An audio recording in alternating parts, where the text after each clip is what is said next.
the equity that he built up for himself as the tribal chief character 5 years ago when this whole thing started. And they talked about the whole island of relevancy thing and how that was like a shoot thing, because if you came on the island, you're going to be more known and more recognizable and more popular than when you were off the island.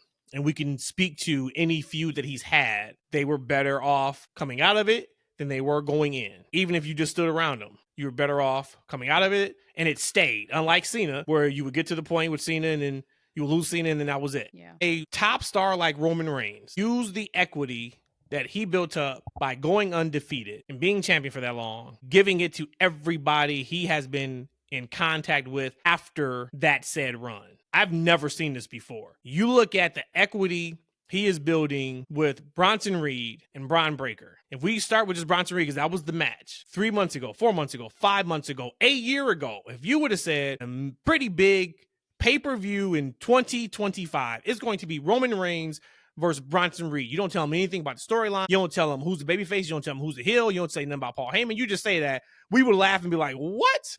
And I'll be damned if Bronson Reed does not look like he belongs, and he is much bigger right now than he was 72 hours ago before that match started. That is something that Roman seems, in my opinion, to make sure he does that with. Look at Cody. Cody's bigger coming out of it. And unfortunately, I don't think there's anybody in the WWE that can make Roman any bigger than what he is right now. It could have been The Rock, potentially, if we would have got Rock Roman. I think Roman is now in a spot where he can't really elevate any higher through working through somebody else. But he damn sure is going to make sure everybody's elevated when they are working him.